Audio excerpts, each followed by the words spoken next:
There are people who have learned to dread the very thing the world calls connection, not because they are broken, not because they failed at being human, but because something in them, something real and precise, registers the difference between being with people and actually feeling less alone.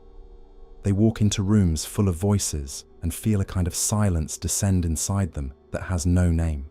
They sit at dinner tables surrounded by laughter and feel further away from themselves than they do at home in the quiet, with no one around. That experience has never quite been given the right words. Most people assume that loneliness is about being alone.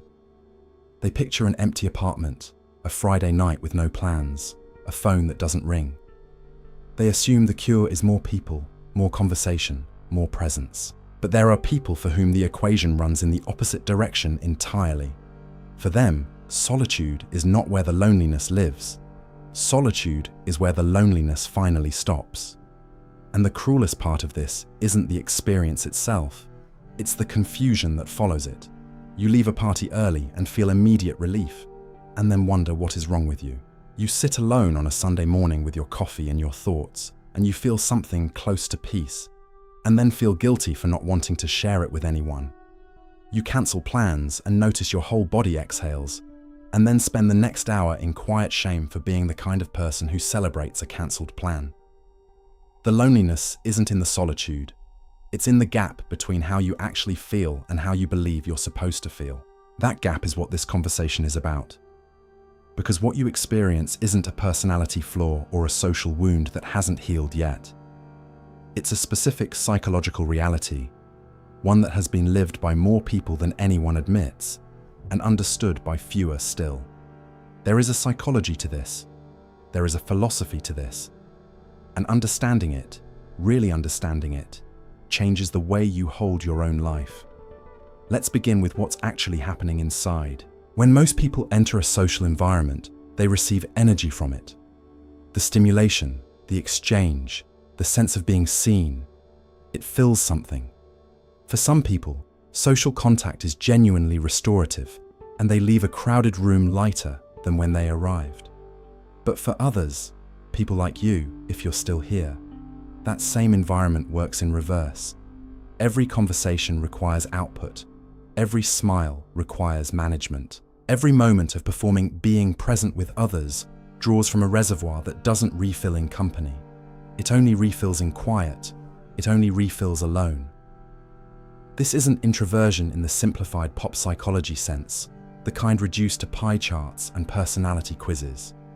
It's something more specific, a nervous system that processes social interaction at a depth that consumes far more energy than the interaction appears to warrant from the outside. You're not just exchanging words, you're tracking tone, monitoring subtext, managing your own presentation, sensing the emotional undercurrents in the room, and doing all of that simultaneously while trying to appear as though none of it is happening. For someone with this kind of inner processing, a 2-hour dinner party isn't 2 hours. It's 8 hours of work disguised as leisure. And the loneliness that arrives in those moments, surrounded by people, in the middle of noise, isn't the loneliness of absence. It's the loneliness of performance. It's the loneliness of being present in body and completely elsewhere in spirit, of saying words that don't quite belong to you, of laughing at the right moments, of nodding, contributing, participating, and feeling underneath all of it that no one in that room is meeting the part of you that is most awake. That is a very particular kind of loneliness, and it is, in many ways, harder to bear than the simple loneliness of an empty room, because at least in an empty room, you are not also performing the absence of loneliness. Carl Jung wrote about the persona, the mask we construct to navigate the social world. He understood that the persona is not entirely false. It is a real tool, a necessary adaptation, something the psyche builds out of practical intelligence, not weakness. But he also understood its cost. When the persona becomes the primary mode of being, when the mask is worn so constantly that the face beneath it forgets it has another expression, something inside begins to starve. Jung called the deeper self the psyche, the living interior that requires honesty, solitude, and self-reflection to breathe. When that interior is perpetually suppressed by the requirements of social performance, what emerges is not joy or connection. What emerges is a quiet, pervasive depletion that no amount of company can fix. Because the problem was never the absence of people. The problem was the absence of self. If this is the kind of conversation you've been searching for, not advice, not a 5-step plan, just someone putting words to what you already know, this channel exists as a quiet space for exactly that. You're welcome to stay. I remember sitting at a long table once, surrounded by people I genuinely liked. The room was warm. The conversation was easy. By every external measure, it was a good evening. The kind of evening most people would describe as a success, as exactly what a life is supposed to look like on an ordinary Thursday. And yet, somewhere around the second hour, I felt myself begin to disappear. Not dramatically, not in a way anyone around me would have noticed, but I could feel it. This slow, interior withdrawal, like a tide pulling back from the shore, quietly and without explanation. I watched the conversation continue around me and felt not boredom, not dislike, but a kind of transparent distance I couldn't bridge no matter how much I participated. I was there, and I was completely elsewhere. On the walk home alone, the feeling lifted almost immediately. The night air, the quiet streets, the absence of anyone requiring anything from me, and within minutes, I was more present, more alive, more genuinely myself than I had been at any point during the evening. I stood at my door for a moment and thought, this isn't a problem to solve. This is information to honor. Here's what most people completely misunderstand about you. They see you leaving early, or declining invitations, or going quiet in groups, and they read it as disengagement, as coldness, as something closed or broken or unfinished in you. What they don't see, because it happens entirely on the inside, is how much of you is actually present, actually feeling, actually absorbing everything in that room.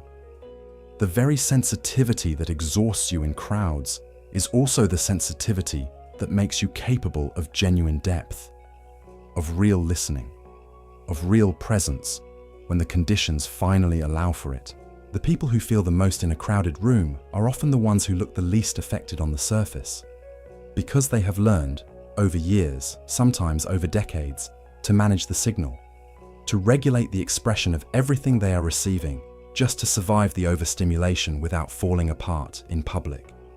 You are not under-feeling in those moments, you are over-receiving, and there is an enormous difference between those two things. Rilke, the poet who understood interiority more than almost anyone who ever put words to a page, wrote that, "The only journey is the one within." He wasn't dismissing the world outside. He wasn't advocating for withdrawal or for closing the door on human life. He was pointing to a truth that people like you live instinctively, almost involuntarily, that the most real conversation you will ever have is the one you have with your own interior, and that anything which prevents that conversation from happening, including the relentless noise of social obligation, of showing up when you have nothing left to give, is not a gift, however well-intentioned it may appear. Your need for solitude is not a retreat from life. It is the path toward the only life that actually belongs to you. But if we go one layer deeper, something important appears. The loneliness you feel with people, it didn't arrive without reason. It has a history, and that history matters. For many people who experience this, there is a longer story underneath the present feeling, a story of being in rooms where they spoke honestly and were met with incomprehension, of trying to share something real and watching it land without resonance, without recognition, without the faintest flicker of understanding on the other person's face, of learning, slowly and painfully, over many years of small and large disappointments, that certain things inside them were simply not safe to bring into most social spaces. So the interior world deepened, and the social performance became more polished, and the gap between the two grew wider, not from laziness, not from fear alone, but from accumulated experience that taught a very reasonable lesson. Not every room deserves every part of you. The protective distance you carry in social situations, the glass wall you sometimes feel between yourself and the people around you, was built for a reason. It kept something precious intact when the world wasn't quite ready to receive it. That is not pathology. That is adaptation. That is intelligence responding to an environment that couldn't hold everything you were. Jung would name this as a shadow dynamic, the parts of you that were not welcome in social light, pushed inward, becoming richer and more complex in the interior dark. Not destroyed, not lost, preserved, waiting, accumulating depth in the silence where no one else could reach them. The loneliness you feel in company is, in part, the loneliness of carrying a rich interior world that has no counterpart in the room. Not because no such counterpart exists anywhere in the world, but because you have rarely been given the conditions in which that counterpart could find you. That is a real loss. And it deserves to be named as such. Not minimized, not explained away, not reframed into something easier to carry before you've had the chance to actually feel the weight of it. Let's make some distinctions now, because this is where things get precise. There is a difference between solitude and isolation, and the line between them matters more than almost anything else in this conversation. Solitude is chosen. It is restorative. It is the space in which your deepest self breathes, thinks clearly, and returns to its own frequency. When you emerge from genuine solitude, you are more present, more generous, more genuinely available to the people who matter to you. Isolation is different. Isolation is what happens when the withdrawal stops being a choice and becomes a wall, when you stop returning, when the interior world, however rich and real, becomes the only world, and the door to everything outside it quietly, almost imperceptibly, closes. Feeling lonely with people does not mean you belong only to solitude. It means you need to be more deliberate about which people, which conversations, which environments are actually worth the cost of your energy. The problem, for most of you, has never been that you need no one.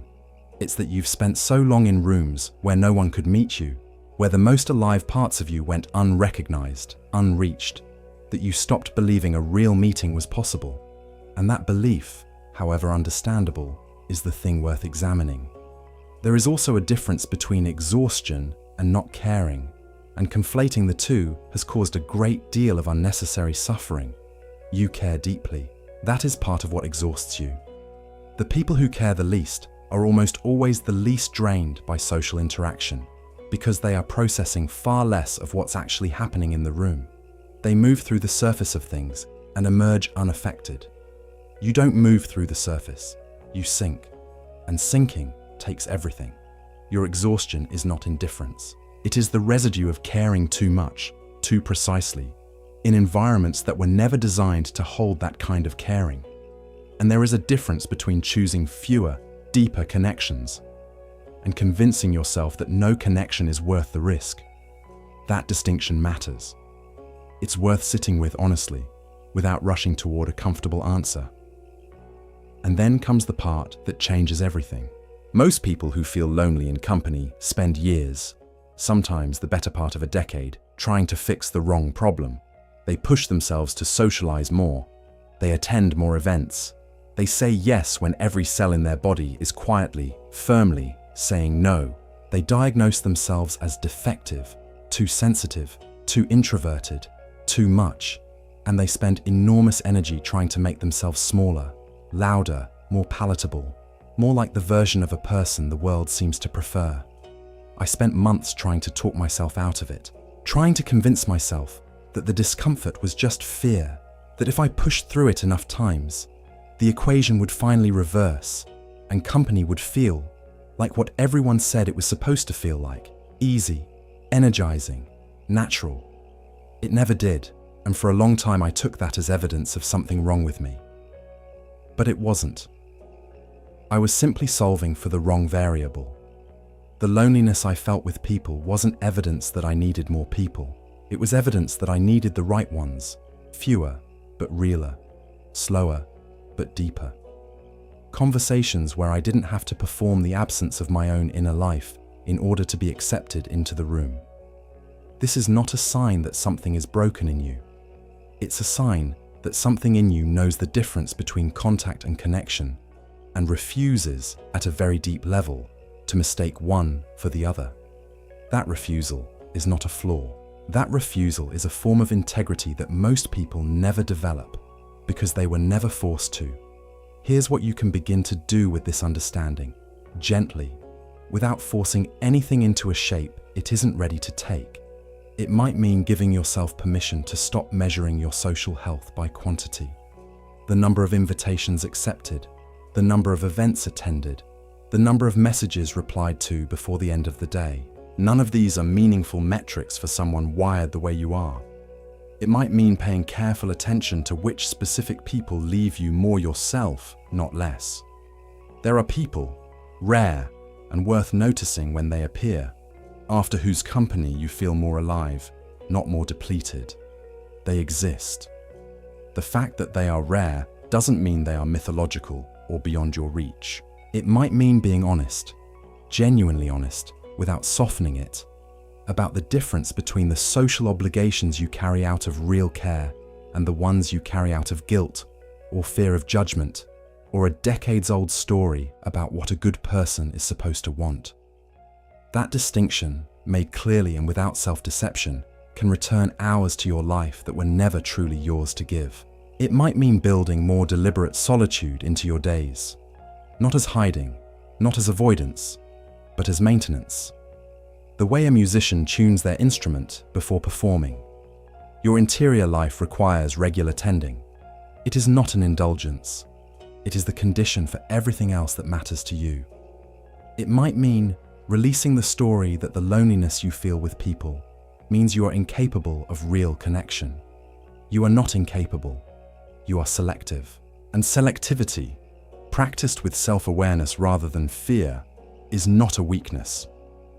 It is one of the rarest forms of emotional clarity available to a person. It might mean, finally, allowing yourself to stop apologizing to yourself first, before anyone else, for the way your energy works. You have carried that guilt for long enough, and it was never yours to carry in the first place. Imagine a version of your life, not a fantasy, but a genuinely reachable possibility, in which you no longer interpret your need for solitude as a symptom of something wrong with you, but as an accurate read of what your specific nature requires in order to function at its fullest. Imagine choosing your social engagements not from obligation or from the low hum of anxiety about what people will think, but from genuine desire, and declining everything else without the hours of self-interrogation that currently follow every no. Imagine having 1 or 2 or 3 people in your life who can actually meet the part of you that is most awake. Not people who know your name and your job and your surface preferences. People who know what you are actually like when no performance is required, when the mask comes off, and what remains is simply you. Imagine feeling lonely less, not because you've become someone who loves crowds or needs constant company, but because you have stopped putting yourself in rooms that were never built for the kind of person you are. That is what becomes possible when you stop misreading your own nature as a deficit. You don't feel lonely when you're alone. You feel lonely when you're with people. And that inversion, which the world has no category for, is one of the most honest things you have ever known about yourself. Not because you are broken, not because you are incapable of love or friendship or real human contact, but because you are someone whose interior life is dense and real and precise, and because you have quietly and without fanfare stopped being willing to spend that interior life on rooms where no part of it is welcome. That is not isolation, that is discernment. And discernment, in a world that persistently confuses noise with nourishment and proximity with intimacy, is one of the rarest and most necessary things a person can develop. But here's the question that comes next, and it's one worth sitting with before the next conversation begins. If you know which environments drain you, and you know which rare people genuinely restore you, what does it actually look like to build a life around that knowledge? Not in theory, not as a quiet intention you carry without acting on, but in the specific, daily practical architecture of an actual life with real constraints and real relationships and real history already in place. That's a different kind of navigation entirely, and it's the one that unfolds in the next quiet conversation. Alone together. A quiet corner of the internet for people who choose solitude over half-hearted connections.